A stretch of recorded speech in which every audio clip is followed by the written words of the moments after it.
Yeah. So now it's your turn, Peter. Yes. I mean, we Are really you always. rolling? Are you rolling now? Yeah, we are hot. Okay. Yeah. So we always actually feel like this is like very important to talk about the music in general, not only like sit at the piano and practice without thinking about what is going on, but the conversation with other human beings. This is like really very, very important. I'd wish if you have a chance, you could talk to the. Is there pre-concert talk?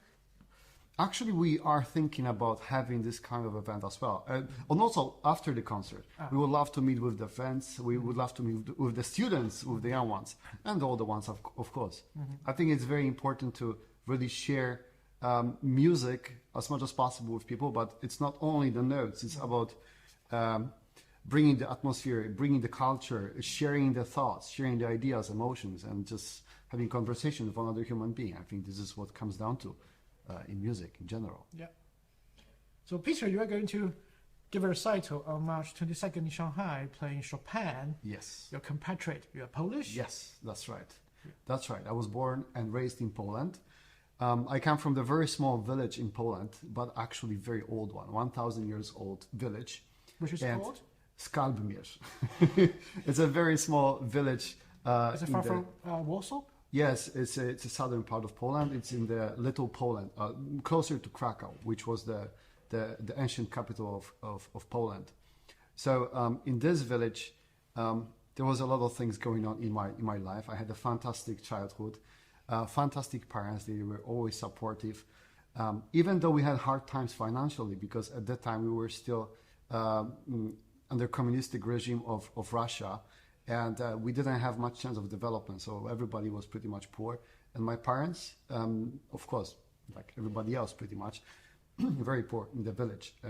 My parents are teachers.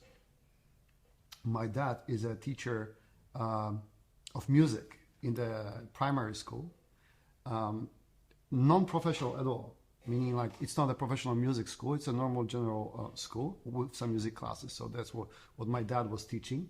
And my mom, she was teaching sports in that school. So I grew up in the perfect scenario, in the perfect setup for musicianship and the sportsmanship. And which, as we say, the apple doesn't fall far from the tree. So that's exactly me, because I am doing the music just like my dad did, and I am very, very passionate about sports. I'm practicing kendo, which is a Japanese martial arts with the sticks. And I have a 4th dan level, the black belt. It's been always part of my life. I always enjoy it. It's very, very important. So I grew up in this little village, not knowing what is going on in the world. I was like quite oblivious.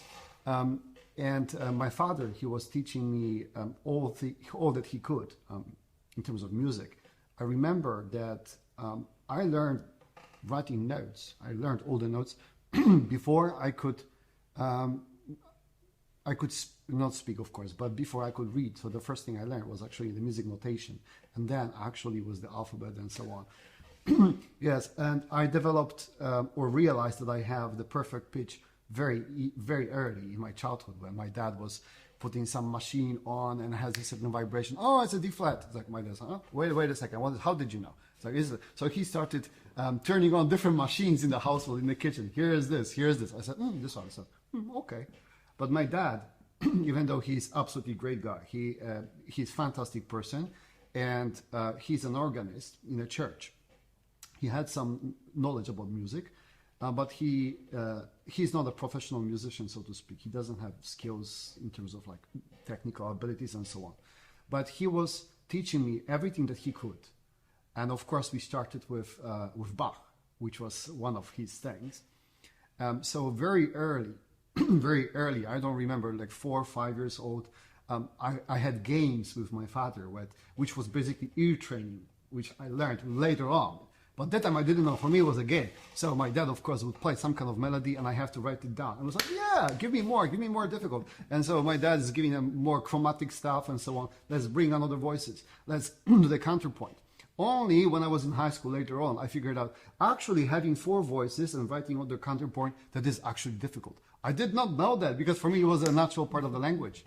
Also, when it comes to the harmony, it's the same thing, because my dad in the church, working in the church. Of course, he had to play the organs, and so the job of the organist in the church, for those viewers who are not familiar with it, they have to play along with the songs that they are being during the service. They're being sung during the service, and it is requested, as required of you, to have it done in a particular way. You have to do a 4-part writing with the pedal and so on, and it has to follow the harmonic rules, right? This is like the bread and butter of all the organists. And for me, this was the most fun thing in the world. All the songs that my dad has ever performed or played during the ceremony, 90% of them was harmonized by me. I would be like sitting at home with my juice, whatever it was, and I would just like sit in the chair and I would just write that. My dad was like, Peter, here's this song that I don't think it sounds very good. Can you like do something with it? I was like, yeah, bring it on. It's like, okay, here you have the melody. I'm gonna like, no, this is not very interesting. I'm gonna make something more and more interesting. So it's like I'm playing with this in my head and writing it down, and actually it does sound good. It's a game. For me, it was a game. It was a very, very intricate game. So this was like the beginning of my musical education, which was actually at a very high level, but I didn't know at that time. And my dad, he was very smart about it. He didn't pose it as a difficult thing or as a theory that one has to learn in order to be a good musician. No, it was just a game. So I absorbed it and mastered it like really, really very quickly. It became very natural language for me. And only when I was in high school, when we had to take the harmony classes, and I was like, what are you learning, guys? Like my friends, I didn't even know why they have to study that. It's like, otherwise, what do you do, right? It was ridiculous. And of course, the teachers, some teachers, they liked me, and some teachers didn't like me for that reason, because of course, as a teenager, I was very happy to point their mistakes and show a little bit different possibilities, how it could be done. Because of course, as a teenager, I need to show off to my friends and of course to the girls. Yeah, so they'll be like, yeah. So this is how I grew up.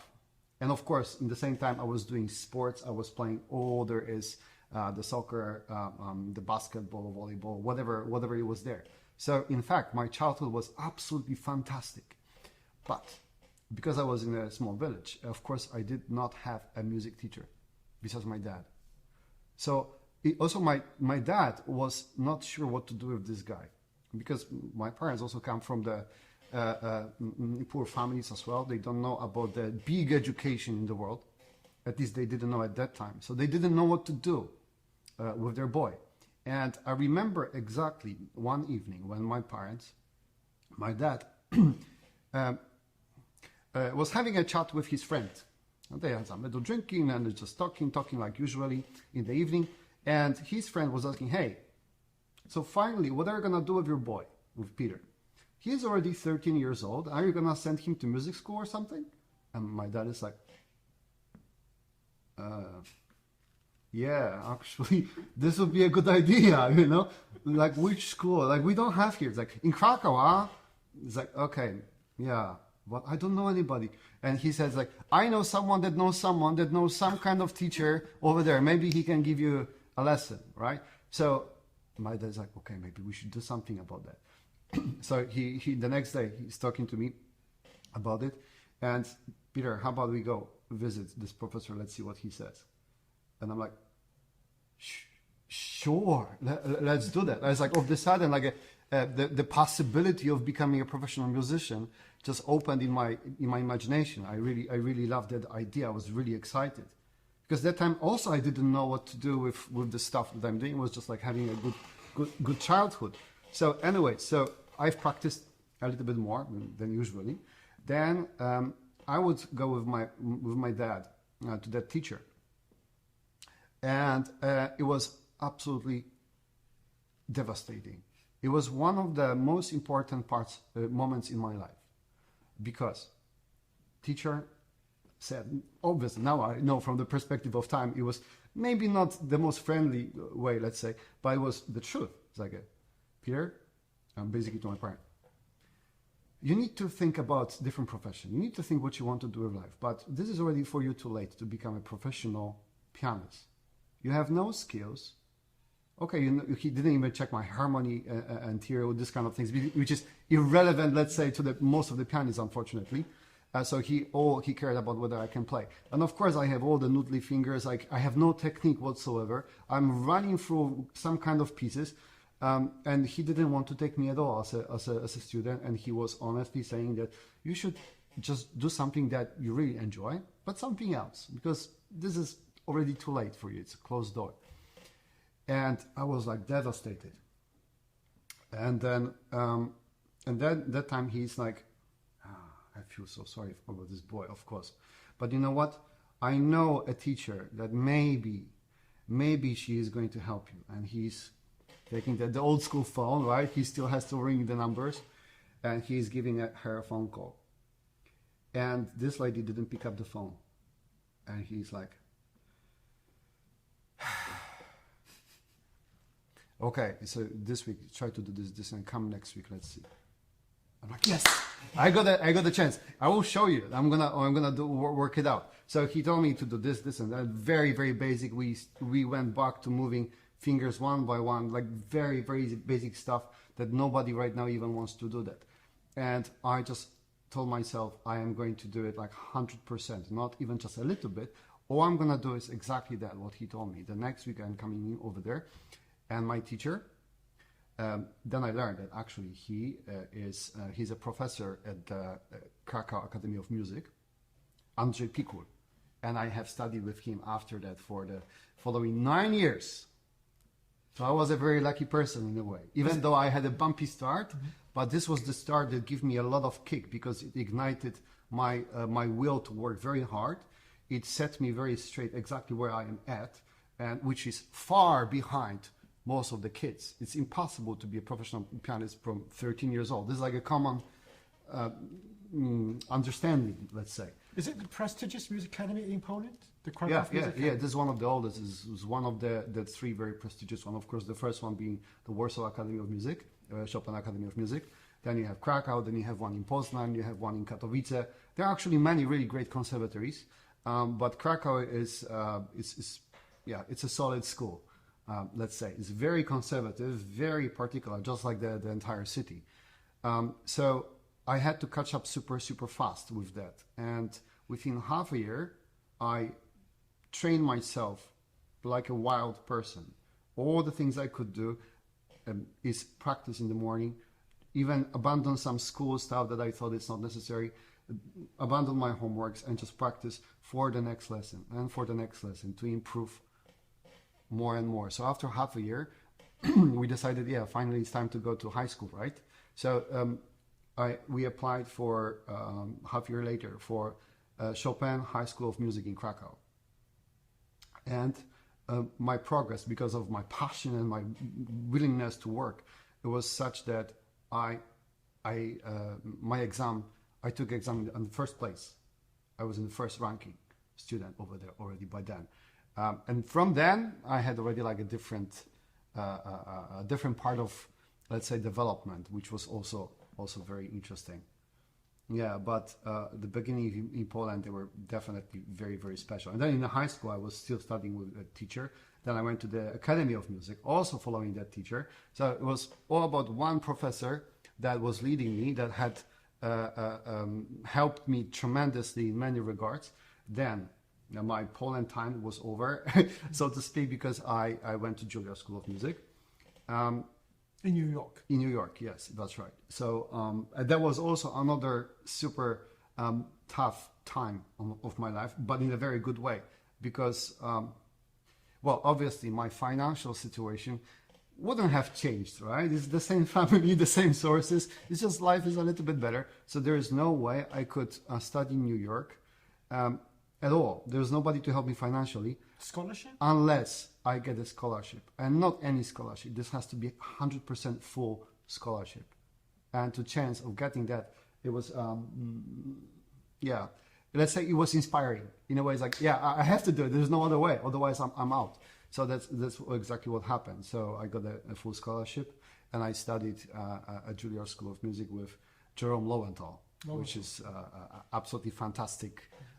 It's a different story. It's a different part of my life in terms of artistic development, it's completely different. Yes, so that's my Poland life.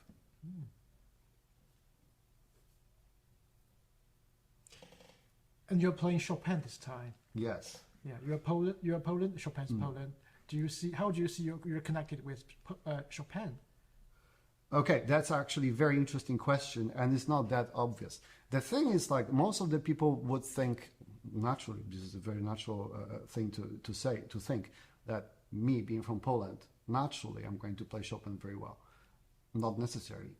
First of all, I know so many wonderful pianists, wonderful students from many different countries who are nailing Chopin, who are really great at playing Chopin. And also I heard many Polish pianists who are like, okay, I don't get that. Like, what's the appeal? So I think the Polishness, it does help in a certain way, that it helps understanding the culture much better. But it is not a shortcut. It doesn't give you any extra credit in terms of working as much as possible on any piece, not only Chopin, to become a professional pianist. And this was something, this is actually quite interesting thing for me to play Chopin right now, because for the longest time, I always felt that Chopin is a very natural thing to me. Although, actually, in Poland, teachers don't really give so much Chopin to the students. The reason for it is, just a normal amount, let's say, not specifically more because we are in Poland. No, it is simply because in Poland, many professors believe that Chopin is the highest level possible, and you have to be at a certain level of artistry and pianistic skills to actually be allowed to play Chopin. So I was given Chopin rather reluctantly by professor. And of course, I did play a lot of things, but it was not like, here is the bunch of Chopin, just learn it all. No, it was very specific, because somehow it felt like, Peter, here's our legacy, the Chopin's legacy. If you want to learn it, you learn it properly. This attitude, on one hand, it was quite interesting, because, in fact, I could have learned much more of different pieces of Chopin, but it was more target-oriented, and every single piece was like really perfectly crafted, let's say, to honor the legacy that it carries, what Polish people would think, especially this what would feel in Krakow, which was very conservative place. So you could imagine that they are paying attention to this, to the great detail. And the Chopin Ballade No. 1 was the piece that I have used for my entrance exams at Juilliard. I chose this piece after consulting with Professor Lowenthal. I had many things at my disposal, of course, in terms of romantic music. I've played so many different powerful long pieces and so on. And the suggestion was, Peter, just play the Ballade No. 1, because it's the core. It's the core of Chopin. It's exactly how it should be. I was like, okay, thank you. That's very kind words. And actually, it worked very well, because I felt very natural with this piece, with the storytelling. This ballad actually I performed, 300 times, 400 times already, because this is a to-go piece that everybody is going to have, I think. But I never felt that Chopin is something that I have to perform, that I have to play a lot. It felt like, this is part of my legacy, it's part of me. It's like a family, let's say, which means I should explore other options. So my greatest love in terms of music was always Bach. Maybe because I grew up with that, but it was Bach that always took the first place. And actually my first CD that I recorded was the Goldberg Variations for the MSR label, the same that James recorded. So Bach was always my love. And of course, I explore many different composers. It's always fun to learn different things. Prokofiev, Schumann, Brahms, Beethoven, Mozart. Oh, I love Mozart. Mozart is so fantastic to play, so witty. And then I realized something quite special. quite recently. Of course, Chopin has been always there. I've been performing here many times in China as well. But recently, just a couple of weeks ago, my second son was born here in China. The first son, who is already 2 years and a half,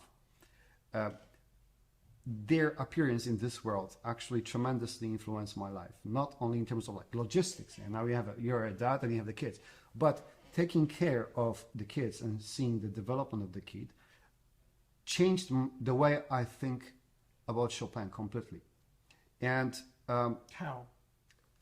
It's very interesting because, like, as you can see, for example, young kids developing their own thoughts, their language, their style, and compare it to the composer developing their music, their style, and so on. I immediately saw the parallel, and I thought, Peter, let's take a look at like how Chopin composed when he was 7.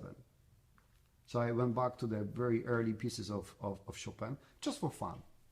And I was like, oh, I see what he's doing. I understand it because now I see from the other side what this little Chopin boy was trying to do. Just like I see what my son is trying to do from the perspective of a person who's been here for a while. How old is your first son? 2 years and a half now, yes. It's still very little, but the developing.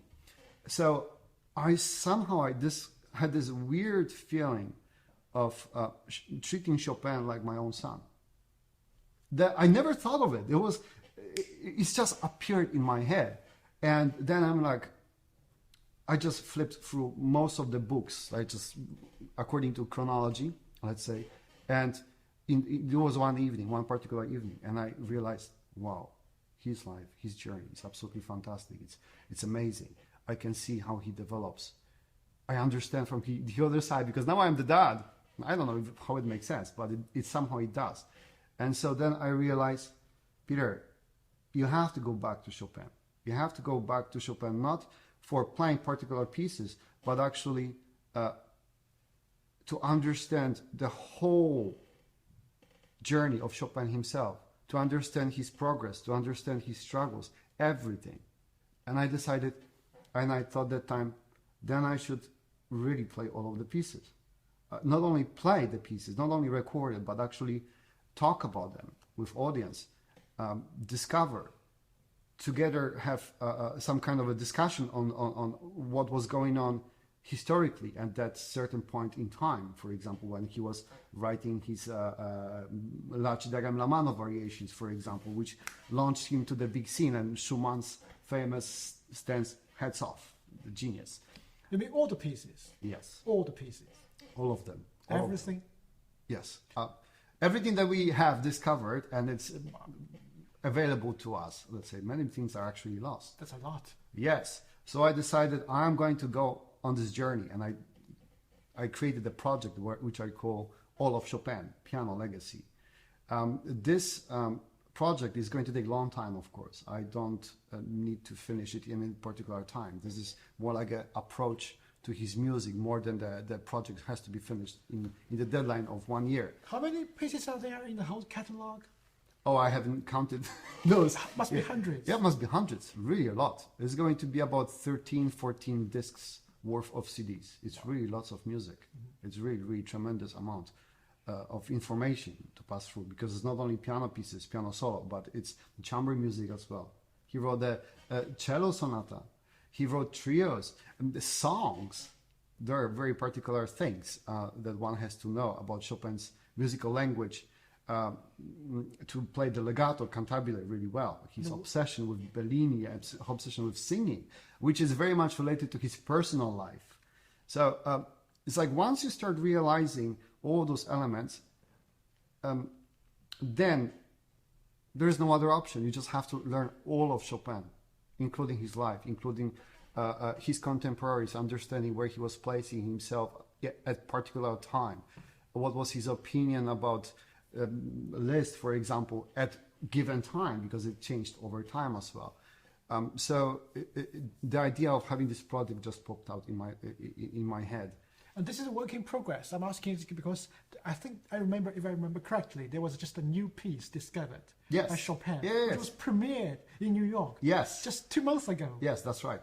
That's absolutely fantastic. Those things can I hope, can pop up even more, because there is so much things that we still lost, that we are not, it's not available to us at this moment. There are so many letters of Chopin with his friends and his contemporaries, from which we learn a lot about Chopin. I think this is one of the main sources actually to get to his psyche. It's the way he was writing, which was very different usually from his, let's say, social persona. The way he was presenting himself in public is sometimes, most of the time actually, very different to how he feels. So he will be able to be very elegant and very graceful, center of the social gathering usually.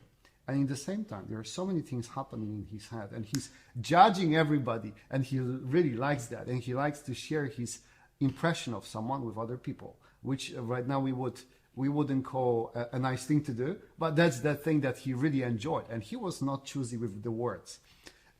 It's really fascinating to see this backstage of his work altogether. So this concert on the 22nd.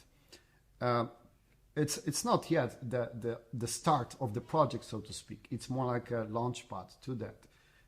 But the reason why I chose the ballades, the 4 ballades and the fantasy, it's like I believe that those pieces are really summarizing a large chunk of Chopin in many ways. There are a lot of Chopin besides this, of course, but somehow this combines a lot of things. And I thought it would be a very good juxtaposition to James's Hammerklavier, which is also most of Beethoven casted inside of the 45 minutes monster. To counter that, so to speak, you need something also quite substantial. And I thought having ballads and fantasy would be a good counterbalance to that.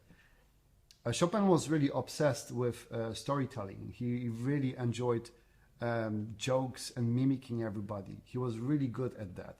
He loved Mozart. He loved operas. He loved singing. He loved telling stories and jokes.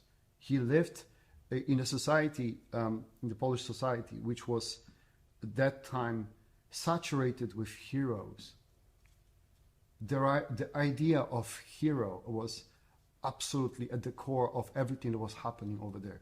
All his acquaintances, all the princes, like Prince Czartoryski, for example, who was one of the dedicatee of his many pieces. The trio, the piano trio, was written at his hunting lodge. He was surrounded by those people who are actively participating in freeing Poland from the occupation, because at that time Poland was non-existent. There was a puppet state to the Russians, Prussians, and the Austrian empires in the same time. And Chopin, living under the Russian occupation at that time, of course, he was very politically engaged, so to speak. So this was extremely dangerous for everybody involved. It was death sentence if this kind of activities would occur. So all his notable patrons and friends, they were very in the middle of this whole political, very tense situation, many of which were taking arms against the troops. And those people, they were literally heroes. I learned in the school like about the heroes from that period, this person. And then when you realize, when you watch, for example, when you take a look who is the dedicatee of certain piece, you see, I know this name. Go check it out. Oh yeah, there's a hero from over there. So all those things combined together, I think it's a lot of value, so to speak, in one concert. In 4 ballads and the fantasy, Chopin packs so much narration, so much culture, so much political and cultural elements in it that I think is going to be a absolutely fantastic launchpad for inviting people to discover all of Chopin. Interesting. You just mentioned that Chopin lived in a time of a struggle. Yes. Of Polish people striving for its national identity, for its cultural identity. Yes.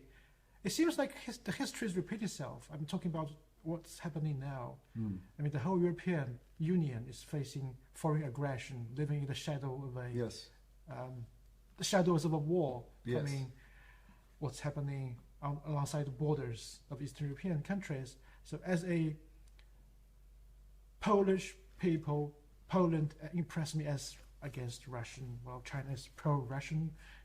This might not be intended for Chinese press, but do you have to struggle torment yourself between those two ideologies? Absolutely no. There is no struggle. This is the struggle that I have.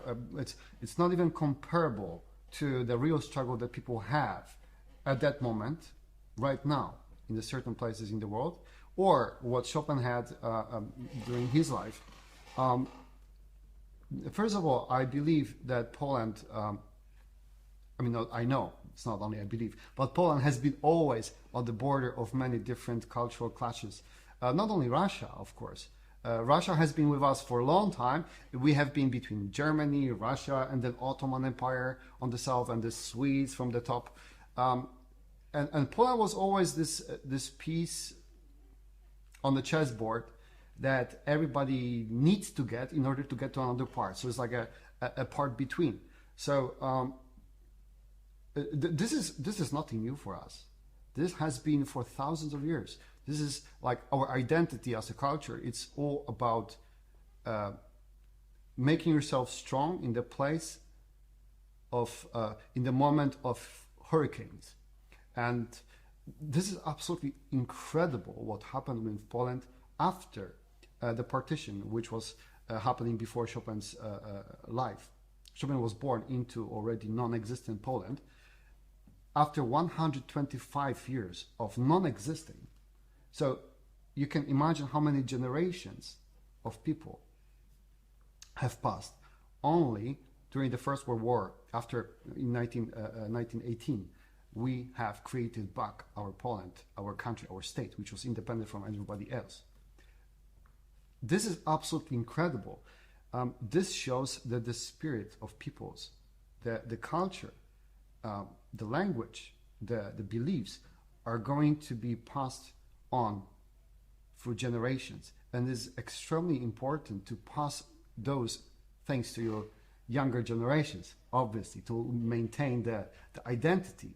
For me, this is absolutely incredible how those people who had never ever seen Poland, had never seen Poland by itself for many generations, how could they actually fight it back and get it back? This is incredible, and this is a successful story.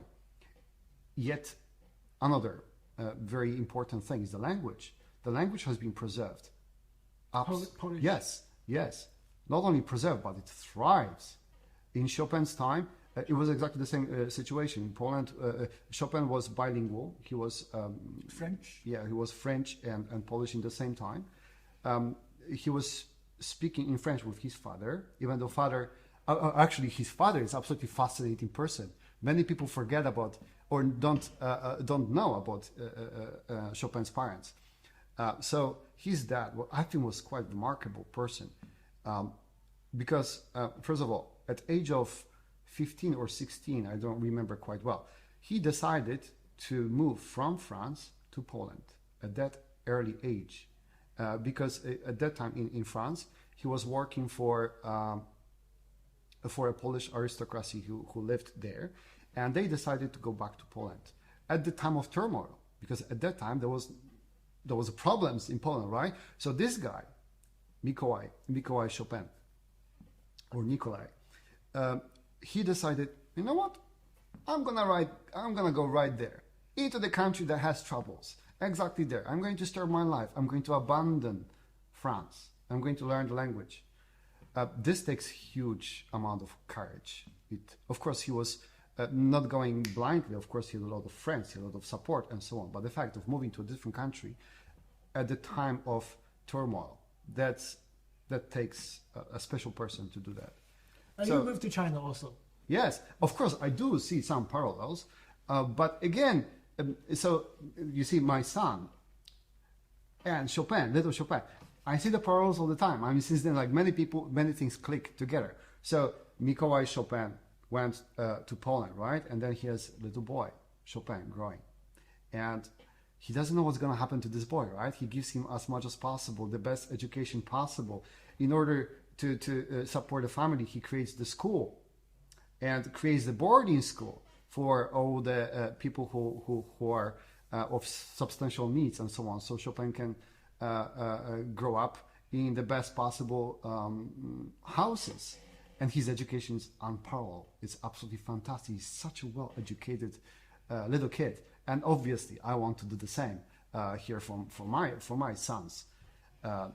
Yes, so I know that it takes a lot of guts, a lot of bravery from Chopin's dad's side to actually be there. And which, of course, passed to little Chopin, obviously. He was very much influenced by that. So I'm really fascinated by all those details. And the more you dig deeper, you're going to discover even more things. They're absolutely fascinating. And so the project of All Chopin, it all encompasses all those things all together, not only learning and performing those pieces, because it's just, this is a facade. This is a reason to meet up and talk about much deeper things. This is about creating a universe. Yes, exactly, to rediscover all those things, which are related to many different universes of different composers from that time. Beethoven, for example, and Chopin's relation to Beethoven, that's very interesting as well. Yeah.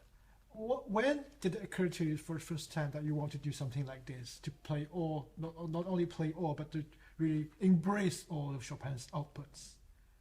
Very recently, just literally a few months ago. A few months ago? Yes. When under what circumstances that occurred to you that you want to do this? Is that like that? I think it's many things together. I mean, me practicing for things in general, teaching students this and that, and of course, when you're teaching students Chopin, you're going to talk about his background and so on. So the more I talk, the more I get inspired by the whole situation. Then my sons, the second son being born, all those things combined together. Somehow they just made me realize at some point that this is the thing I want to do. And this, not that I want to do, but this is the thing that I ought to do, that I need to do. You have to do. I have to do it. I have to do it. It's I need to rediscover all those things anew. Mm-hmm. In China. In China, yes. It's going to start, of course, with China because that's my home right now. But of course, as it all progresses, of course, it's going to spread to many different countries as much as possible. Yeah, Vienna is one of the things that I am very much interested in. Yes, this would be very interesting thing to perform with the Musikverein, the Chopin Concerto. I think this would also launch it into a little bit different situation. Like when you hear about this kind of project and when you go to the concert of a person that is about all of Chopin, not just this particular piece, I think is going to also give a little bit different perspective to the audience. So I hope people who come to the concert on 22nd, they are going to keep it in mind that those 4 pieces, the 4 ballades and the fantasy, 5 pieces, they are just a little drop of the Chopin's entire outcome. And I would strongly recommend to discover all of it because there's a lot. Yeah.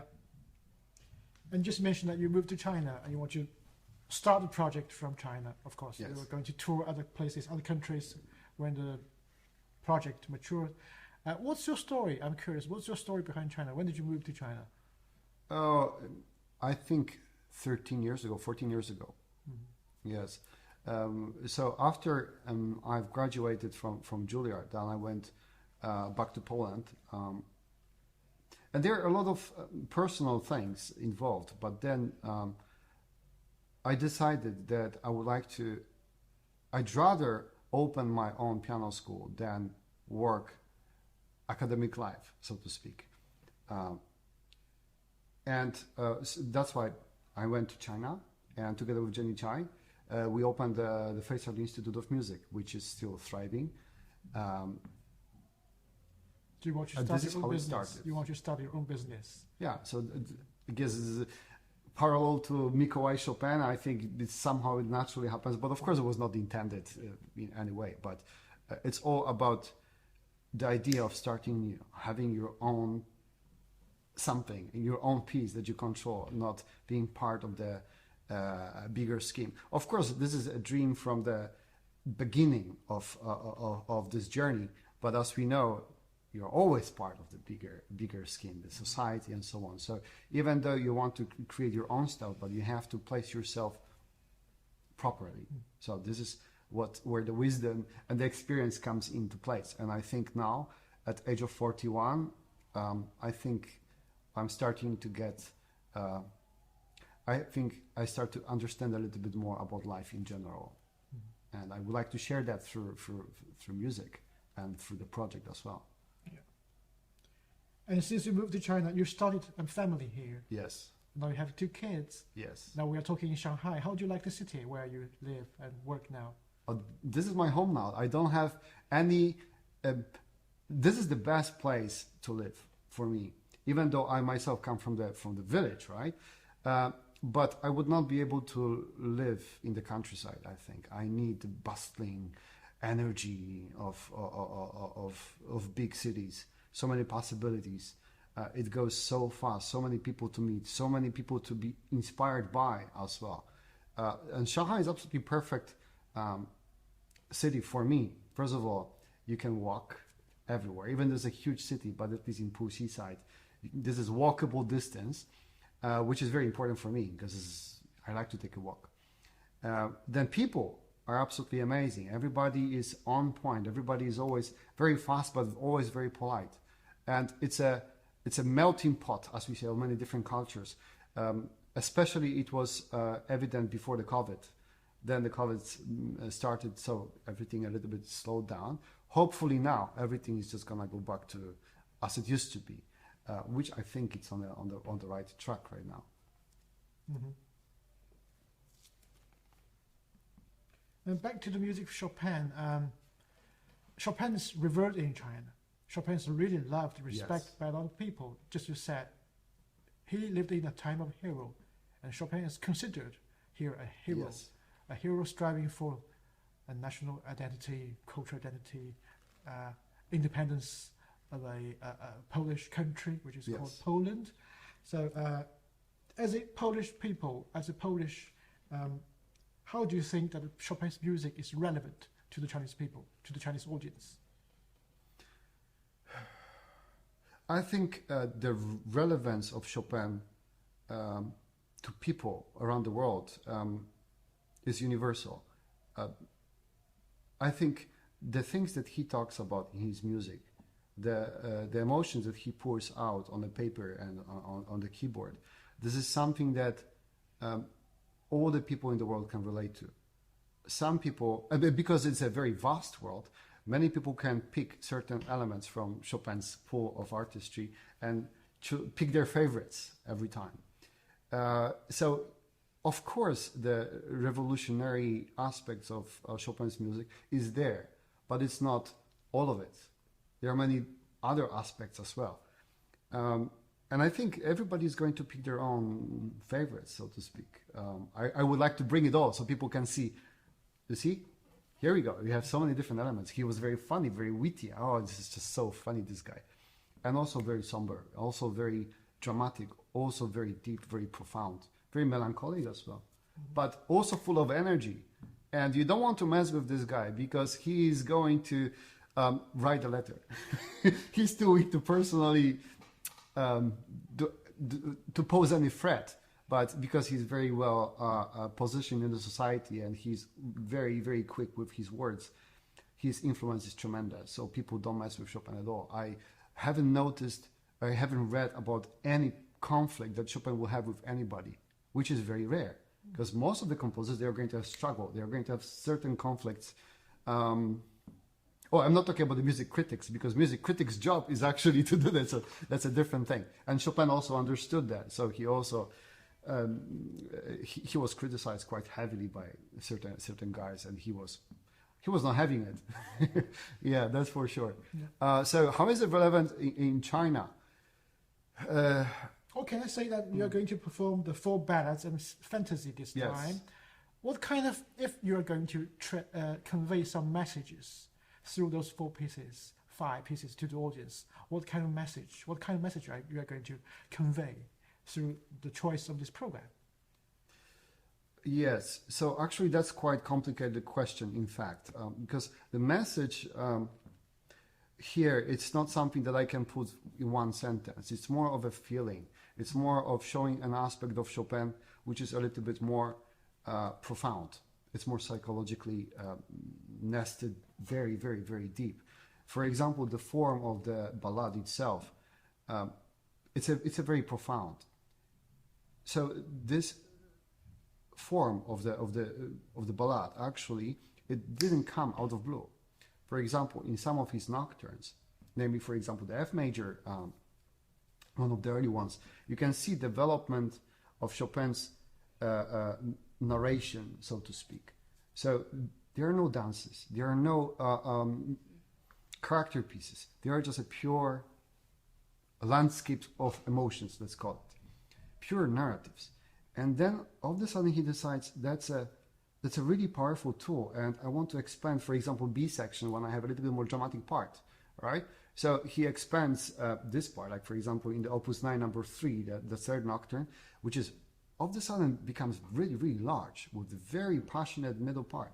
So then he's like, I think I need a different medium for this kind of emotions, because it's not only about pretty music, it's not about sounding nice, like at the very beginning what people think about the nocturnes, right? But the idea of narratives, of telling something a little bit deeper, just takes over, and he decides, I'm going to make a ballad. I'm going to make a story that is really compelling, that it's very deep, it's transformative. This is what one of the features of his large pieces, like scherzos and ballades, that the subjects that he chooses, they are transforming into something completely different. Sometimes it is absolutely staggering.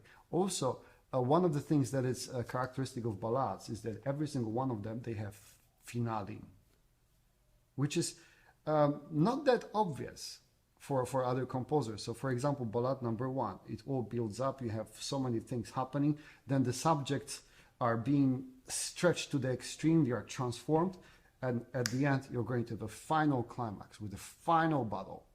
Every single one of them has this, and it's absolutely astonishing. Like how did it emerge? Because I think in most of his music before that, it's not that prevalent, this idea. So idea of the conflict and the resolution, the final battle, this is something very, very profound, because first of all, you have to have 2 elements which are juxtaposing, very dramatic. And then you have the final resolution, final explosion. And the more emotions you have one side, the more emotions you have to bring on the other side. So therefore, the explosion becomes even bigger. So the story of the heroes comes in mind, because the heroes, they don't appear in the peaceful times. They don't appear out of wishful thinking. They don't appear out of comfort zone. They comfort in the time of struggle, when something is, when nobody wants to pick up the fight, when people have no other choice but retaliate. They have to face the odds, whatever that would be. Can be physical, can be mental, can be related to some kind of personal issues, but you have to stand up and fight, whatever happens. Sometimes you lose, sometimes you win, but if you don't do that, then what's the point of life, really? Mm-hmm. And Chopin, actually, his struggles in life were tremendous, because people do forget about his sickness. I mean, they take it for granted, but imagine that entire life, for more than 20 years of his life, struggling with the deathly sickness, and seeing all his friends, his family members dying of those sicknesses. So many of his friends dying not only out of the sickness, but also in the battle, right? So he's surrounded by people who go away from his life, all the loved ones. And he himself, he struggles with his life, struggles with his own health, mental health. So this idea of a struggle and not giving up, this is very important part of his life. And the ballades definitely embody this idea. Very interesting. Tell me something about how technically demanding those 5 pieces are. I mean, you're very sportive, so I wouldn't say that it's physically demanding for you to prepare for this piece, but how about mentally? I mean, technical speaking. That's a very interesting question. First of all, I believe that mental and physical is one thing. Chopin himself, he was saying, there is no such thing as technique. There is only expression. They are all combined together. All the technical elements that right now we tend to practice in order to get to the artistic bits, this is just the way we live in, the world we live in. This is like the way it goes because of the many different aspects of the competitions, with the quality of the pianos and so on. And you need to develop the techniques. That's right now inevitable. Sometimes separately from the artistic part. For educational purposes, sometimes it is advisable. However, it should be always combined. There is no technique just for the sake of technique. That's a very big difference between Chopin and Liszt, which at the very beginning, they had a very good connections, of course, at the very beginning. And then they're like, oh, okay, I respect you, but we have a little bit different approach to those things. And Chopin, even though he was very, very inspired by Liszt in many ways at the very beginning, even his etudes Opus 10 were dedicated to him. But already then, there is a little twist. Because by dedicating those etudes to Liszt, he's also showing, you see, my art, my technique, it's art, it's different things, it's all musical. I dedicate it to you. It's like with your transcendental etudes, transcendent yourself then, man. I'm already writing the music. This is like Chopin's way of judging Liszt quite harshly, in a way, but sadly. Not many people are going to actually get that. So they are definitely challenging all those pieces. However, the physicality of it comes from the needs of certain expression. It can never be just the fingers. It's once the audience notices that fingers fly without attachment to the heart, it's very obvious that this is not true art. This is not true Chopin. There has to be a huge need for this kind of explosiveness or certain actions of the fingers. Only then it makes perfect sense. So in terms of practicing and preparation for this concert, the biggest challenge is not the muscles part, but exhaustion, let's say, of the constant struggle of expression and practicing those elements together with your fingers, which is going to result, of course, of hours of practicing. But it's a mental struggle that counts, I think. Mm-hmm. Chopin's music has been played in Shanghai, all in China, many times. Yes. I mean, give me a reason why the audience want to come and buy ticket and come to your concert, the recital on March 22nd. I think everybody has different take on Chopin, on any music in general, and I think I would strongly encourage everybody to go to many different concerts of many different artists with many different musics. I always suggest to my students, go listen to many different things. Like as a homework, you have to listen to, for example, your piece that you're playing, say it's a Beethoven sonata, 3 different pianists, and I want you to tell me exactly which one you prefer and why, and which one you like the least. So listening to many different concerts, many different approaches it's very important part of education. What's special about my approach? I don't know really. It's from my perspective. I am for the audience to find out. It's for the audience to find out. It's like this. Nobody owns the truth about music. Nobody owns Chopin. Nobody owns Chopin. There is no such thing as a truth. I don't look for the truth in music. I don't search for this should be like this and there is no other way. What I'm trying to do with those concerts is I would like to invite people to join me. I would like to imagine any music, let's say Chopin's music, it's a stream of water or a big river. And I'm just part of this. I'm just joining this. I'm just washing my feet in my feet. I'm part of it. I want us to experience this river of music together. Which one is better? I have no idea. It's not about who is better or more beautiful. You're going to discover many different things from many different people. The fact that I'm from Poland, it may maybe bring some different elements in it, of course, but I think everybody should discover for themselves. And I strongly recommend that you come to our concert, especially with the hammer clavier before that. It's a hefty, big, heavy concert. That's for sure.